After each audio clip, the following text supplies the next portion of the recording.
personas que se sintonizan con nosotros en esta hora a través de Facebook. Y usted puede hacerlo también, Facebook Embajada del Reino. Les recuerdo también que estamos en el canal Iglesia Embajada del Reino en YouTube. Y ahí usted puede ver la palabra con más tranquilidad, con un poquito más de calma después de haber venido. No lo invito a que lo vea por ahí nomás. Venga, reciba, y si algo le quedó pendiente, entonces métase al canal Iglesia Embajada del Reino en YouTube y ahí va a escarbar un poquito con más tiempo la palabra. Vamos ahora entonces a darle una bienvenida a los que están con nosotros en Facebook, a la manera de la embajada, con un fuerte y sonoro aplauso para ellos y a Dios por la vida de ellos, por estar ahí, por ser, por existir y por compartir este tema para que muchos sean alcanzados. El tema de hoy tiene como título: Cuando Dios provee. Cuando Dios provee. Y al título intencionalmente le falta un signo de interrogación. Y lo digo intencionalmente porque quería llamar su atención sobre eso, porque realmente hoy día no deberíamos preguntarnos o decir cuando Dios provee, sino que deberíamos preguntarnos cuándo Dios provee.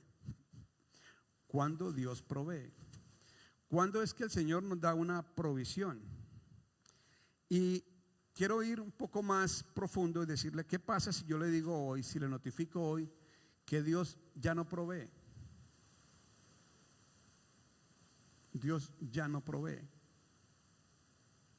Me imagino que habrá muchos en religión que van a estar en desacuerdo conmigo, que van a levantar banderas y van a decir que inclusive puedo llegar a ser un hereje. Pero como es política de la casa, es una costumbre de la casa, una cultura, que todo lo que decimos, lo que sostenemos aquí está sustentado bíblicamente. Entonces hoy le voy a probar bíblicamente que ya Dios no provee. Ya Dios no provee. ¿Por qué creen que pasa eso? Que ya Dios no provee. Porque ya Dios dio toda la provisión. Entonces, algunos quizá por ahí todavía se atreverán a decir, entonces debatir que eso es que dice que mi Dios proveerá, ¿cierto? Porque es que esa frase es muy religiosa. Dios proveerá, Dios proveerá. Y ante eso tengo, con todo el argumento bíblico, que decirle: Dios ya provió. Dios ya le proveyó a usted todo lo que necesitaba proveerle, lo que quería proveerle, lo que Él sabe que su vida necesita. ¿Okay? Yo estuve allí, en esa minúscula cárcel de Dios proveerá, porque es una cárcel, y es una cárcel que evita que la bendición que ya nos fue dada sea manifiesta. Y por eso me impresionó hoy cuando escuché a Gabriel hablar de esto en la apertura del servicio. Yo no le llamé a él durante la semana para que predicara esto o aquello en la apertura del servicio. No hablé con Pastor Eric para que predicara en el diezmo y la ofrenda. No, eso vino así normal, de parte del Espíritu Santo, pero todo lo sintonizó. Así que esas mismas personas que dicen que mi Dios proveerá son los mismos que recitan casi de memoria el Salmo 23. Jehová es mi pastor, nada me faltará, en lugares de delicados pastos me hará apacentar, etcétera, etcétera. Vamos de memoria, pero ellos recitan eso y dicen: mi Dios proveerá.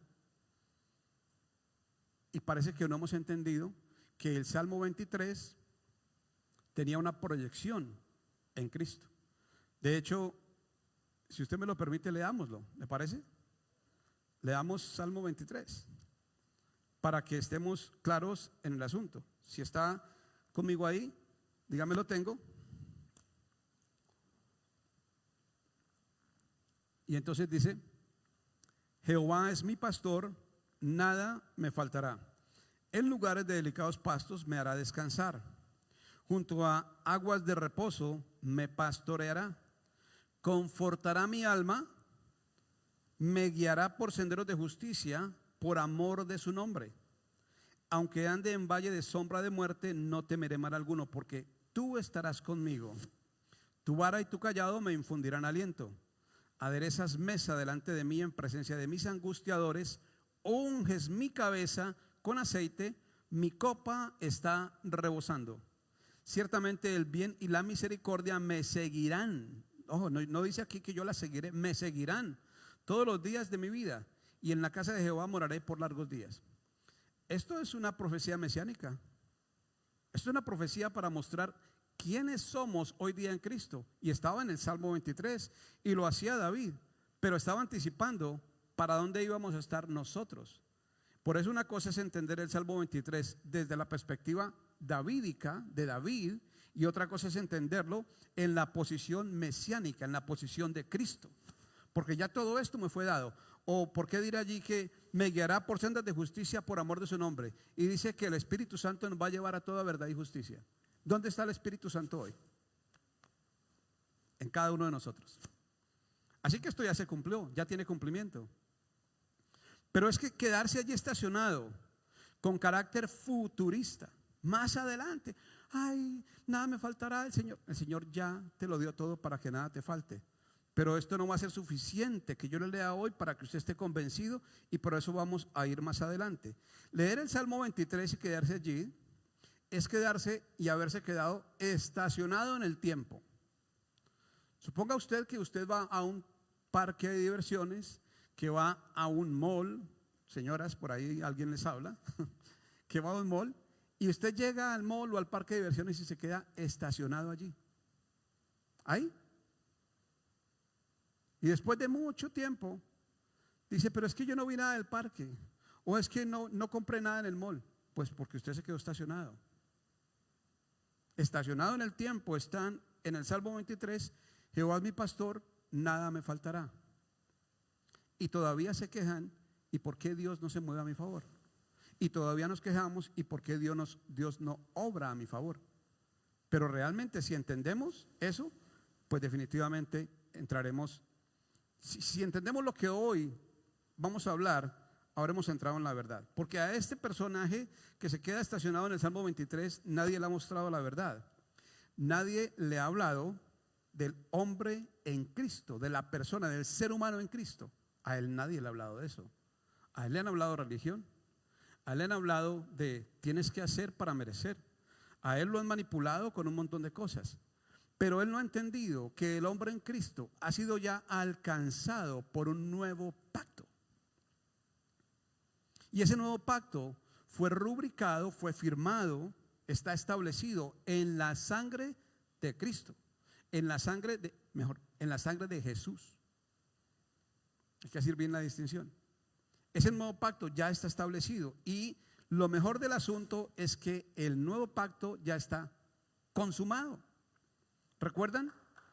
Gracias, porque a Dios sea la gloria, pero es importante aplaudir esa verdad. Cuando aplaudimos una verdad es porque la recibimos en nuestro corazón.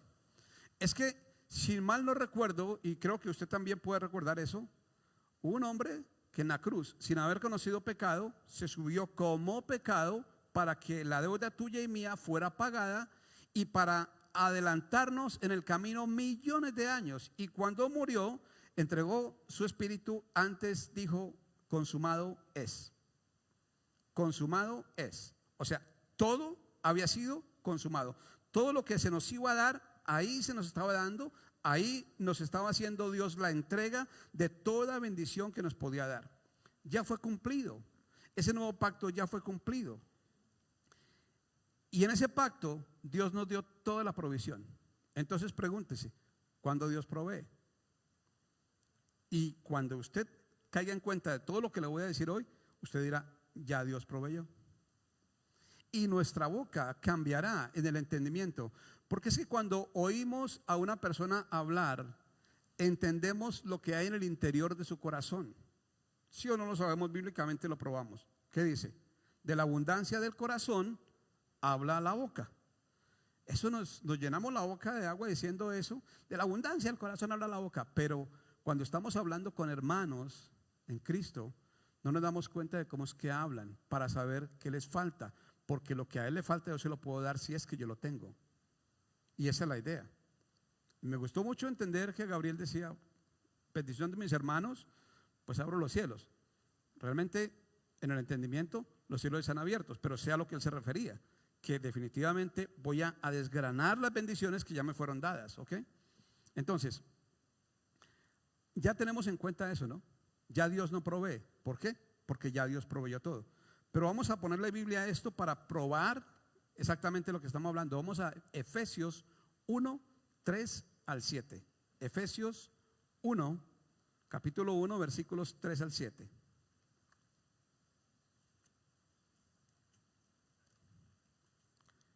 Si lo tiene, dígame, ¿lo tengo?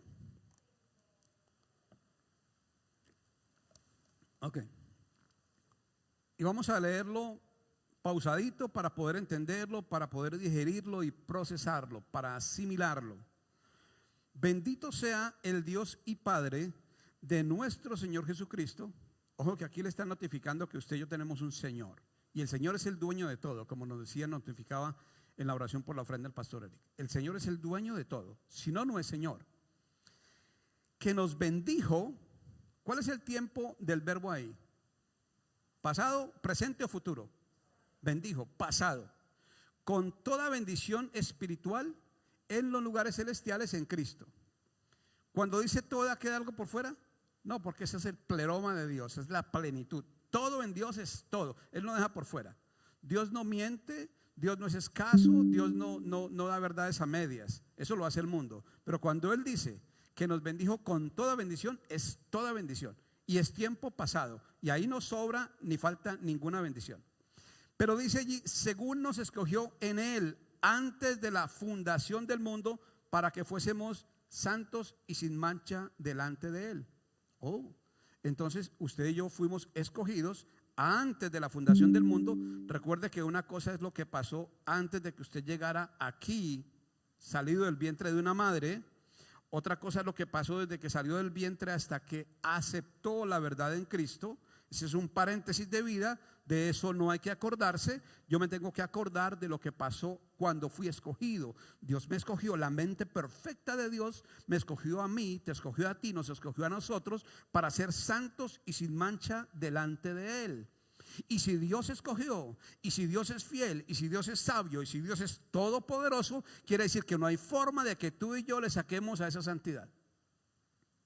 Yo creí que alguien se iba a alegrar, pero yo creo que voy a predicar por aquí o por allá. Yo no sé a quién puedo predicarle. No hay forma de que tú y yo le huyamos a esa santidad. Recuerde, Biblia, esto póngale Biblia, conocimiento que tenemos. ¿Qué dice? Que la voluntad del Señor prevalece, ¿sí o no? Ok. Muchos son los caminos de Dios, pero los caminos del hombre o los deseos del hombre, pero al final la voluntad del Señor es la que prevalece. Él te escogió a ti y a mí y nos escogió para que fuésemos santos y sin mancha delante de Él. ¿Hay alguna posibilidad de que eso no ocurra? Ninguna, salvo porque no nos notifiquemos de lo que estamos leyendo. Entonces ahí es donde, como dijo el apóstol Pablo, este evangelio se pierde en los que no entienden. En los que no entienden. Ahí se pierde el evangelio. Pero seguimos. Y entonces ya nos dimos por escogidos, ¿verdad? Y ya nos dimos por santificados, ¿sí o no? ¿Hay alguien aquí que piense que todavía no es santo? ¿Verdad? ¿Quiénes son santos aquí? Todos. Tiene que notificarse, usted es santo, no por lo que usted hizo, es por lo que Él hizo en la cruz. Usted y yo somos santos, pero en eso no tuvimos ninguna participación. Él lo hizo. Nuestra participación es desde el entendimiento. Y luego dice, en amor, habiéndonos predestinados, escuche esta dulzura de lenguaje para el alma, habiéndonos predestinado para ser adoptados hijos suyos por medio de Jesucristo. Ahora notifícate, tú has sido adoptado de parte de Dios, pero esa adopción no es la adopción de la manera del mundo. Cuando esa adopción ocurrió es porque tu sangre cambió, tu linaje cambió, tu ADN cambió, todo tu mente cambió. Ahora tienes la mente de Cristo, el Espíritu Santo morando en ti. Tu sangre ahora es la sangre del Cordero que está en ti. Es una transfusión completa.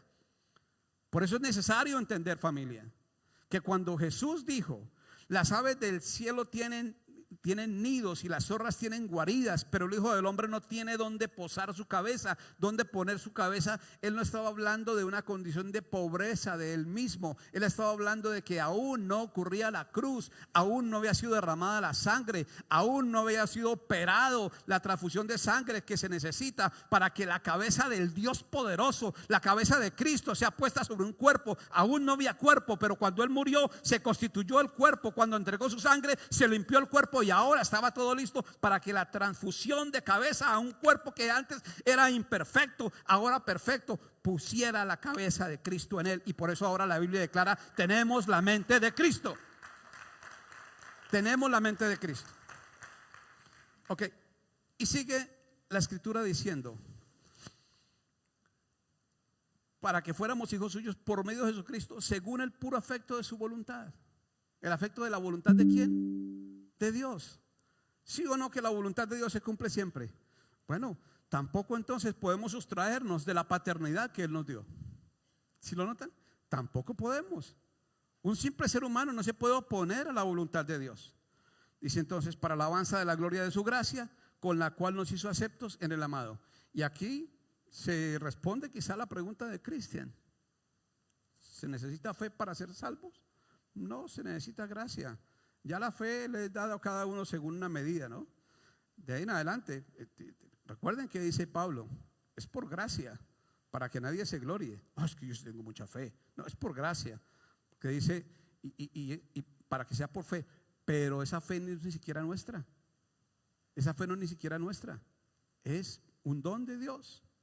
Y luego dice: en quien tenemos redención por su sangre. No podemos ser ligeros en la lectura, familia. No podemos ser escasos en la lectura. ¿Qué quiere decir redención? ¿Qué quiere decir redención?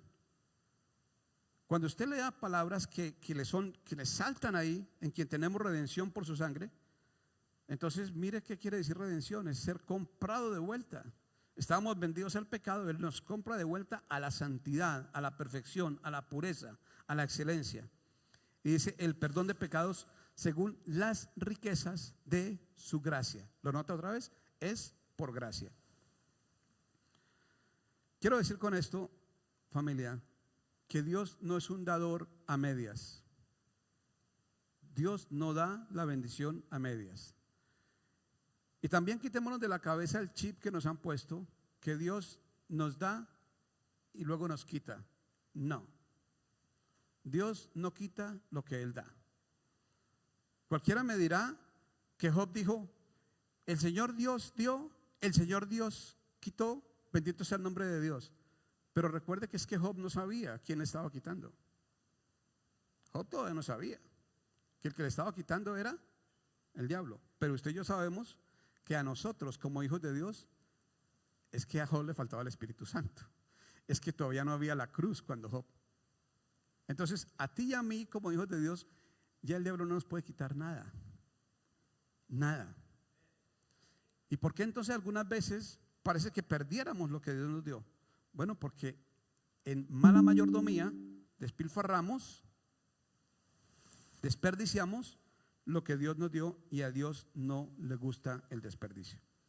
Pero no es que Él nos lo quite, tú lo puedes desperdiciar, también será tu voluntad, también Dios va a defender eso. Dios no da limosnas. Dios no da limosnas. Conviene notificarnos hoy para que también a su vez nosotros entendamos que si somos hijos de Dios, nosotros ni limosneamos ni damos limosnas, ¿ok? No limosneamos, no damos limosnas. Cuando damos, damos abundantemente, damos bien a la manera de Dios, porque Él da en abundancia. Déjeme se lo planteo de esta manera: Dios es un dador incontenible. Porque de tal manera amó Dios al mundo que dio a su Hijo unigénito, el único, para que todo aquel que en él cree no se pierda, mas tenga vida eterna. ¿Qué hizo Dios cuando dio a su Hijo unigénito? Lo mismo que hizo la mujer que dio la blanca, la pobre mujer que dio la blanca. Dio todo lo que tenía. ¿Tenía Dios más hijos? No. Dio al único que tenía. Pero además Dios da con sabiduría. Esta parte es muy clave. Esta parte es muy importante. Dios da sabiamente. ¿Qué hizo Dios cuando dio a su Hijo unigénito? En palabras de Cristo, Dios lo sembró. Dios sembró a su Hijo. ¿Cómo lo dijo Jesús? En verdad os digo que si la semilla no cae en tierra y muere, queda sola. Pero si muere, lleva abundante fruto. ¿Sí lo captan? Abundante fruto. Entonces Él da sabiamente. Él sabe a quién le iba a dar. Y por eso Él sabe que tiene que haber un cambio en nuestro entendimiento para que la semilla que nos está dando, la economía que nos está dando, la bendición que ya nos dio, pueda llevar abundante fruto. Dios es sabio al dar. Muy sabio al dar. Y nosotros hemos coincidido en un pensamiento, y por cultura ya lo sabemos, a nosotros nos habita Cristo. Ok. Somos habitados por Cristo mediante el Espíritu Santo. Tenemos la mente de Cristo. Es decir, todo en nosotros huele a Cristo, todo en nosotros debe manifestar a Cristo, pero mi pregunta es, ¿en verdad está pasando? ¿En verdad lo estamos haciendo? ¿O está nuestra economía sesgada por un pensamiento humano de escasez, de derrota y de fracaso? Nuestra economía. Cuando le digo economía, no solamente el dinero, nuestra economía de vida en términos generales. El uso del tiempo, el uso del amor que damos, el perdón que podemos dar a otros, el trato que le damos a otros. Toda nuestra economía debe estar cifrada por el pensamiento de Cristo. Y miren lo que dice Filipenses 4:19. Filipenses 4:19.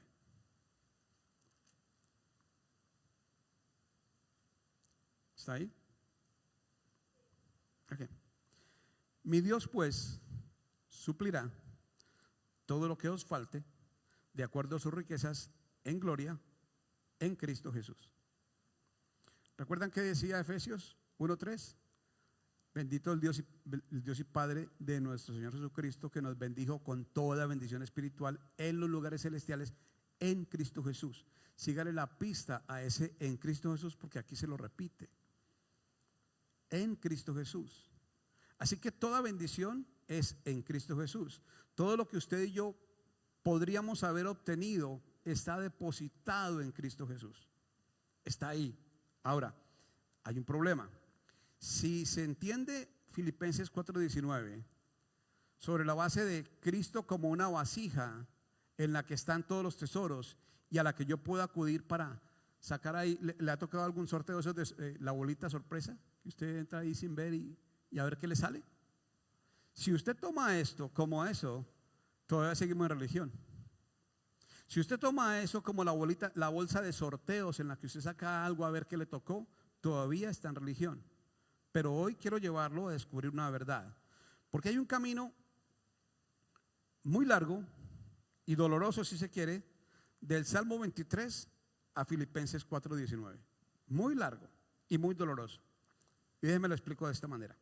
El Padre se gozó con el final. El final estaba hecho desde el principio. Cuando Jesús en la cruz dijo, consumado es, eso ya estaba en la mente de Dios, completamente consumado, diseñado, y sabía que iba a pasar. Recuerden que Dios hace el final desde el principio. ¿Va conmigo? Ok. El Padre se dolió con el sacrificio del Hijo, con el intermedio que es la cruz. ¿Sí? Recuerde que la cruz no es un punto de llegada, es un punto de partida. El Padre se dolió con eso, porque por eso tembló ese día en la tierra, por eso hubo oscuridad, porque estaba manifestándose el dolor del Padre al ver a su Hijo, que no era pecador y que por causa nuestra había tenido que ser hecho pecado. Se gozó el Padre con la obediencia del Hijo y se dolió el Hijo con la muerte en sí misma, con la muerte. ¿Qué es muerte? Separación. Se gozó el Padre con la obediencia del Hijo. Es un camino de vía gozosa y vía dolorosa. Entonces el Padre se goza con la obediencia del Hijo y el Hijo se duele profundamente con la separación que tuvo lugar en la cruz, porque Él jamás había experimentado tal separación. Él siempre había dependido del Padre Él siempre había estado sujeto al Padre y ahora, cuando Él en la cruz era absolutamente pecado, era solamente pecado, ya el Padre no podía estar cerca de Él. Por eso la frase que lanza en la cruz: Padre, ¿por qué me has abandonado? ¿Va conmigo? Estamos teniendo una clase formativa de Cristo hoy aquí. Formativa de Cristo. Se dolió el Padre con la muerte del Hijo y se gozó el Hijo en el fruto de la semilla que moría. Nosotros. En verdad os digo que si la semilla no queda en tierra y muere, queda sola, pero si muere lleva mucho fruto. Él se gozó por eso. Y la Escritura lo dice de esta manera: el cual por el gozo puesto delante de él subió a la cruz. Se gozó completamente con eso porque sabía que había fruto. Y cantamos los himnos: gózate con los que se gozan, wow, pero no entendemos por qué nos gozamos. O sea, no cantamos con el entendimiento. Eso parece un baile. Gózate con los que se gozan. ¿Con qué? ¿Con quién me gozo y por qué me gozo? Yo me voy a gozar con Jesús. Él, viendo el fruto que tenía enfrente, se gozó y subió a la cruz. Tú fuiste alcanzado, gózate. Tú fuiste transformado, gózate. Tú eres adoptado hijo de Dios, gózate. Tú has sido bendecido con toda bendición espiritual, gózate. Gózate y gózate y gózate. Y ahora sí podemos cantar, Mara, gózate. ¿Sí o no, Alex? Alex se la sabe. Dígame ese grito, Alex. Oh, ay. Hay que gozarnos, pero hay que gozarnos sabiendo de qué nos gozamos. No hay mayor gozo para nosotros que poder entender que sin merecerlo fuimos alcanzados, que sin merecerlo fuimos transformados, que estábamos ya pensados antes de la fundación del mundo en la mente perfecta de Dios, y no pensados como una brisna al viento, como una hoja que cae. No, estábamos pensados como sus hijos, para ser adoptados y para que derramara sobre nosotros todas sus bendiciones.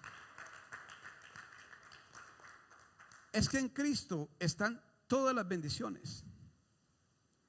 Pero la Biblia nos dice que son las riquezas en gloria. ¿Qué son las riquezas en gloria en Cristo? Si no se entiende la gloria, no se van a entender las riquezas. Entonces déjenme le explico. Cristo como persona trae todas las bendiciones que al hombre le fueron dadas. Esas de las que habla Efesios 1:3. Están en Cristo. Recuerde que no se lo digo yo, se lo dice la Escritura. Toda bendición espiritual en lugares celestiales en Cristo Jesús. ¿Ok? Ahí le fueron dadas a cada uno de nosotros todas sus bendiciones. ¿Ok? Pero nos hemos olvidado la necesidad de incrementar a Cristo en nosotros. Porque recuerde, no es una vasija donde yo voy y saco algo que necesito. Es un manojito de principios. Es un manojo de cualidades y virtudes, las cuales yo, practicando, viviendo en ellas, garantizo que toda bendición empieza a manifestarse. ¿Quieres la bendición de un hogar unido, feliz, compacto? Entonces manifiesta a Cristo tu varón, manifiesta a Cristo tu mujer, manifiéstalo en tu pareja día a día. Manifiéstalo con tus hijos. ¿Quieres que en tu trabajo seas apreciado, valorado, que estés en constante desarrollo, que te estén promoviendo, que haya más salario siempre? Entonces manifiesta a Cristo como obrero, manifiesta a Cristo como empleado, como esclavo del Padre, manifiéstalo. Ocupado en los negocios. Déjate de pensar que tú vas a trabajar a una empresa para enriquecer al dueño de la empresa. Tú vas a manifestar ahí porque ahí Dios te plantó para que su hijo pueda ser conocido en esa empresa. Y por eso dice: todo lo que hacemos lo hacemos como para el Señor.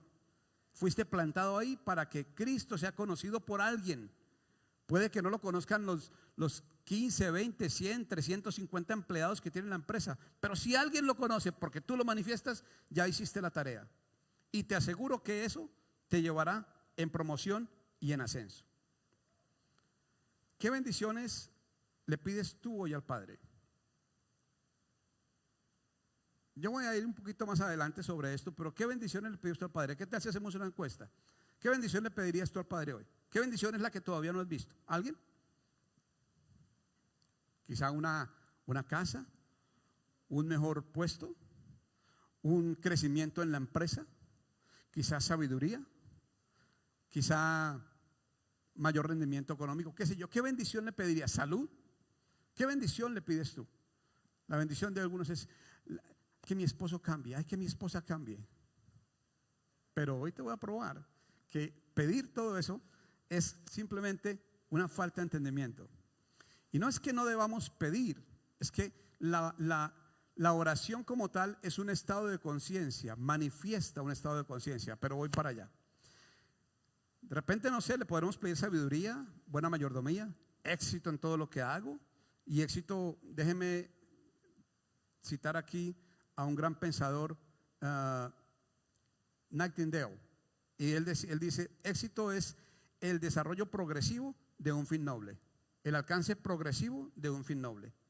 ¿Qué le pides tú hoy? ¿Una relación feliz? ¿Una familia productiva? ¿Qué le puedes pedir? Paciencia, prudencia, puntualidad, cumplimiento. ¿Qué encuesta haces tú de lo que hoy le puedes pedir a Dios? En Cristo están todas las bendiciones.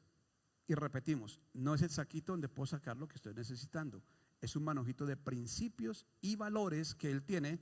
Y en la medida en que yo vaya conociendo más a Cristo y más de Cristo, voy a poder manifestar esos principios, esos valores, esas virtudes. Y en la medida en que yo manifieste esos principios, valores y virtudes, el mundo me va a tomar en cuenta y me van a ser abiertos caminos. Caminos que ya están abiertos solamente cuando yo manifieste a Cristo. Por eso Colosenses 3:4 dice claramente: cuando Cristo, vuestra vida, se manifieste, vosotros también seréis manifestados juntamente con Él en gloria.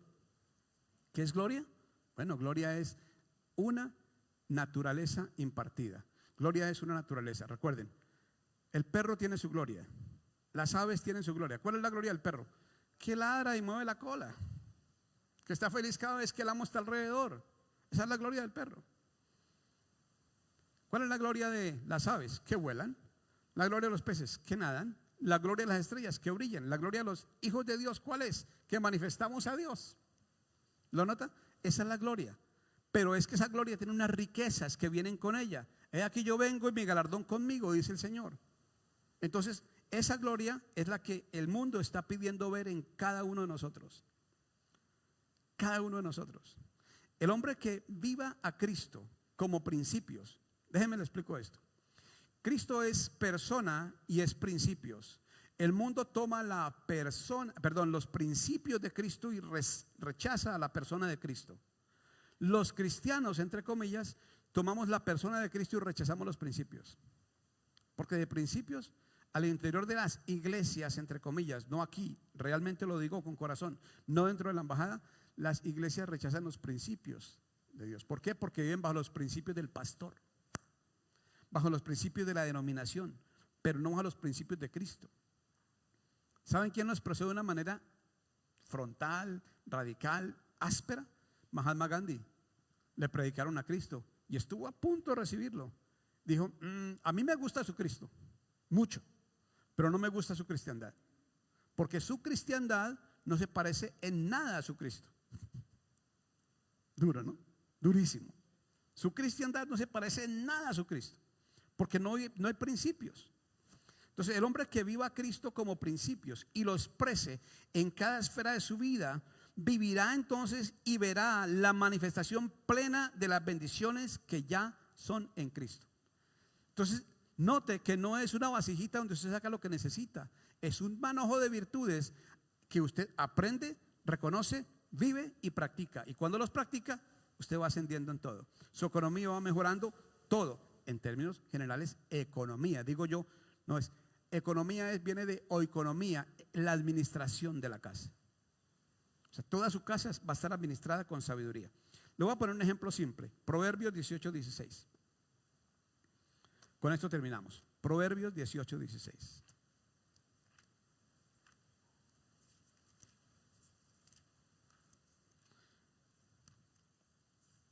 Y esto dice la escritura: la dádiva del hombre le ensancha el camino y lo lleva delante de los grandes. Y lo lleva delante de los grandes, delante de los poderosos. Eso es de lo que se trata. El mundo entiende eso y por eso hay dádivas a los políticos, por eso hay dádivas en las escuelas. Algunas maestras le llevábamos cuando chiquitos manzanas, ganando el favor de la maestra. Y cuanto más manzanas le llevaba la maestra, más fácil era pasar la materia. La dádiva del hombre le ensancha el camino. Pero ¿practicamos nosotros eso?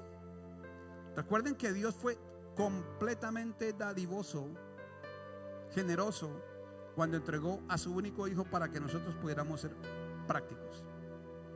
Pero si usted no da a la manera de Dios ampliamente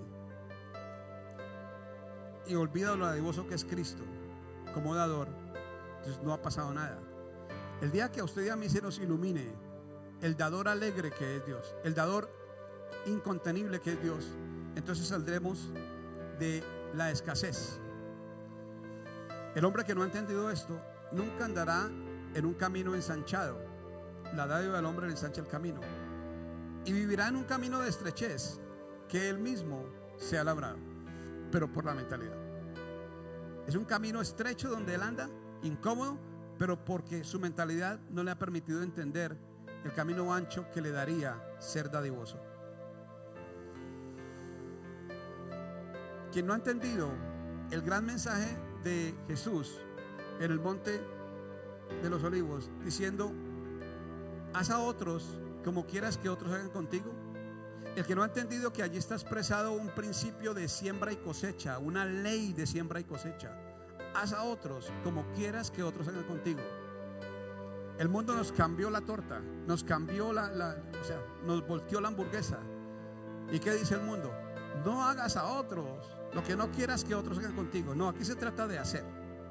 El mensaje de Jesús es hacer. Haz a otros como quieras que otros hagan contigo. Siembra en otros, siembra en otros, siembra en otros. Créame o no, cuando usted da una ofrenda o su diezmo en esta congregación, usted está sembrando en otros, porque eso hará posible que el mensaje sea llevado afuera y que otros gocen de la derrama de ese mensaje y que otros sean transformados por ese mensaje. Está dándole a otros. Y cuando usted le da a otros, la palabra es muy clara: dad y se os dará. Medida amplia, apretada y remecida harán en vuestro regazo, porque Dios ama al dador alegre. Porque con la misma vara que mides seréis medido. Y en eso hay una máxima sabiduría y un principio que estipuló Jesús, pero que hasta ahora no hemos entendido. Dad y se os dará. ¿Y funciona? Claro, el mundo lo practica, nosotros no. He escuchado gente que dice: no den la iglesia, mande a trabajar al pastor. Qué bien, muchas gracias, yo lo entendí. Yo trabajo y trabajo duro y trabajo fuerte. ¿Para qué? Para no necesariamente depender de la congregación, pero es que afuera dependen de nosotros.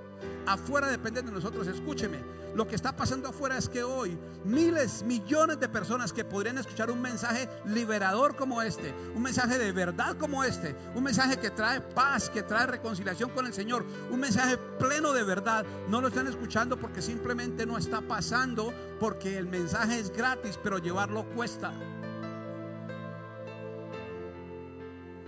Y tenemos afuera un mundo que está detrás de sus hijos, está detrás de dañar su matrimonio, está detrás de dañar su familia, está detrás de venir a robarle a usted todo lo que Dios le ha dado. Definitivamente no podría, si usted está verdaderamente sintonizado con los principios de Cristo, con la mente de Cristo, y si usted opera su economía, toda su casa, la administración de toda su casa, con la sabiduría de Cristo. Nosotros debemos hacer uso de buena mayordomía, porque ya toda bendición nos fue dada. Ya Dios no provee, ya Dios proveyó. Y ahora, ¿qué nos corresponde a nosotros? Hacer buen uso de lo que Dios nos ha dado. Pregunto, ¿estás haciendo buen uso de lo que Dios te ha dado? Buen uso de lo que Dios te ha dado. Contéstatelo en la intimidad de tu habitación. Contéstatelo en la intimidad de la oración. La oración es un estado de conciencia. Es un estado de conciencia y manifiesta un estado de conciencia. De la abundancia del corazón habla la boca. Cuando yo oigo a alguien orar, sé el estado de conciencia en el que está. Hay personas que manifiestan lo que tienen y piden por lo que no tienen. Eso que están pidiendo es aquello que todavía no se les ha iluminado que lo tienen. No se les ha iluminado que lo tienen. Padre, dame esto, dame aquello, dame lo otro. Y piden por dame y dame y dame, cuando ya Dios todo le dio, le dio y le dio. ¿Qué ocurre? Que en su conciencia no se ha iluminado que eso ya lo tiene. Y como no lo tiene, todavía lo pide. Todavía no lo usa. Porque es como tener dinero depositado en el banco y no saber. Y cuando le dicen a usted, usted dice no tengo. Y allá en el banco hay. No va a ser una historia triste, que fue cierta, pero que ilumina más o menos en el entendimiento lo que ocurre con los hijos de Dios cuando no entienden que ya toda bendición les fue dada. Un hombre, por ahí en los años 80 en Nueva York, fue encontrado en un invierno crudo de Nueva York, en las afueras de una iglesia, por ahí en la avenida principal de Nueva York, que creo que es la Quinta. Lo recogieron los bomberos, los paramédicos, y lo llevaron a que le hicieran autopsia. Y le quitaron la única cubierta, la única chamarra que tenía. Y cuando uno de los bomberos iba a botar la chamarra, al estrujarla, al arropar, o sea, tratar de envolverla, sintió algo en la chamarra. Y buscó, pero no encontraba. Y entonces se dio cuenta que entre el forro de la chamarra, el forro del abrigo y la chamarra misma, había algo. Rompió el forro y encontró allí. ¿Qué creen que encontró? Un título valor del Tesoro de los Estados Unidos por $1.000.000. Lo tuvo siempre el mendigo con él. Y si hubiera sabido, no pasa la noche en la intemperie que lo mató. Y así andamos demasiados, para mi gusto, en el Evangelio, sabiendo, sin entender lo que tenemos ya dado en Cristo. Lo que ya tenemos dado en Cristo. Entonces, familia, el mensaje es muy claro. Ya Dios proveyó, pero ¿qué hay que hacer? Entender a Cristo como principios y empezar a vivirlo. Porque en todos los principios de Cristo, dígame, ¿habrá sí o no riqueza para aquel que practique en Cristo la honestidad? La honestidad como valor, como principio. ¿Habrá sí o no riqueza para aquel que practique en Cristo la puntualidad? El honrar la palabra. ¿Habrá sí o no riqueza para aquel que practique en Cristo la dádiva al otro? El darle, el escucharle, la misericordia, la paciencia, la tranquilidad, el dominio propio. Todo aquello que está en Cristo. ¿Habrá sí o no para él gran premio y gran riqueza? Entonces, quiero cerrar con esto. Empecemos a descubrir a Cristo como principios y andaremos en plenitud de bendiciones, y se quitará de nuestra boca la frase regresiva: Dios proveerá, y entenderemos que ya Dios proveyó. Todos los que son entendidos saben de qué les estoy hablando, y a partir de ahora tendrán una nueva forma de orar y una nueva forma de entender las cosas. Yo no te estoy censurando si en algún punto de tu oración sale un te pido que. Está bien, ahora notifícate que eso que estás pidiendo es porque aún no se te ha iluminado, aún no se te ha revelado que ya lo tienes. De eso se trata. La oración como estado de conciencia, oración que manifiesta un estado de conciencia. ¿Se vale pedir? Sí. Aquello que no he entendido que tengo, aquello que no he entendido que tengo, pero lo que ya lo tengo, ¿para qué pedirlo? Lo que ya sé que tengo, lo que es iluminado. Por eso, de nuevo, oración como estado de conciencia. Vamos a terminar con esto, familia. Vamos a ponernos de pie. Vamos a orar dando gracias al Padre por todo lo que nos da, por la derrama de bendiciones que ha puesto ya sobre nosotros, y por cada bendición que a partir de ahora será manifestada. Le damos las gracias por estar ahí a toda la gente que se sintonizó con nosotros en Facebook, y vamos a quedarnos en la intimidad de la casa orando para que así nos concienticemos, hagamos conciencia